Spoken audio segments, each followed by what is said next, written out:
Story this morning, masks are back in Multnomah County. So starting this Friday, everyone 5 and older is required to wear a mask inside all public indoor spaces again in the county. Yeah, people who violate the mandate could face a hefty fine. Mike Benner has reaction.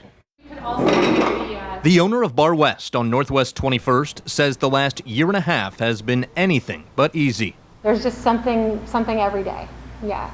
And right when it starts to feel like you're in a groove, you know, I've become programmed to say, what's next? What's next is a mask mandate inside public spaces in Multnomah County.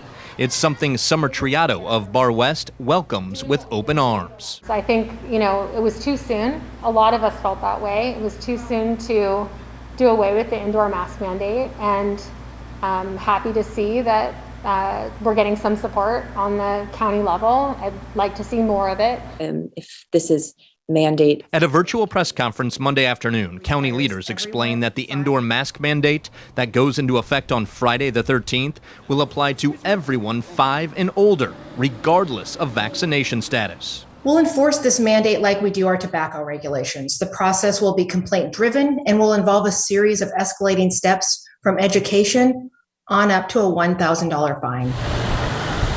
In downtown Gresham Monday evening, we met people who expressed reservations about the new mandate, though they declined to share those thoughts on camera. Online is a different story. One person wrote on Facebook, "I have no polite words for this. If there weren't enough reasons for East County to break away from Portland and create a new county, this should be it." Another person wrote, "Not going there for anything." A third person wrote, "Take my business out of the county. My money spends just as well someplace else." We can't just stand by and let our staff be exposed. Back at Bar West, Summer Triato looks forward to when the mandate goes into effect later this week, and she hopes it's in place for a while. We've seen what happens when you reopen too quickly, and I don't want that to happen again. Governor Kate Brown released a statement applauding Multnomah County for taking bold action to slow the spread of the Delta variant. She is encouraging other counties to do the same. We checked in with Clackamas and Washington counties, and at this point, they do not plan to roll out a mask mandate. Reporting in downtown Portland, I'm Mike Benner for KGW News. So when announcing the mask mandate, Multnomah County health officials said one big concern is local hospitals that are at or near capacity. So take a look at what that looks like on the state level.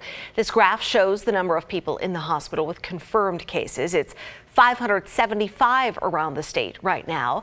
That is close to the highest level we've ever seen in the pandemic, which was in early December. The pandemic is not over.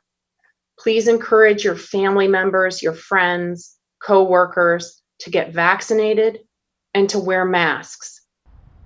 She's a doctor with Kaiser Permanente, and we learned the hospital is also putting in new rules to restrict visitors to help keep the virus out. They're also putting off some surgeries to make room for COVID patients. We're also seeing the demand for COVID testing going up again.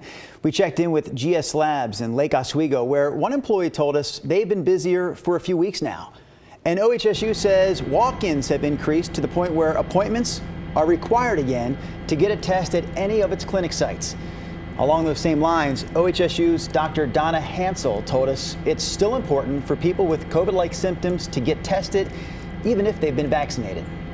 Because if we don't monitor what's happening in the state, including in people who are vaccinated, we won't see what's coming. And I think that part is really important for us to stay ahead of this. So we don't have mass testing sites set up in the area anymore, but a lot of local clinics and pharmacies are doing COVID testing. In Washington, the governor ordered most state employees and hundreds of thousands of healthcare workers to get the vaccine. Governor Inslee talked about the Delta variant putting pressure on hospitals. That's despite the state already having more than 70% of the population vaccinated. Under the new mandate, 60,000 state employees in the executive branch will have to be vaccinated, as well as workers in private healthcare and long-term care settings.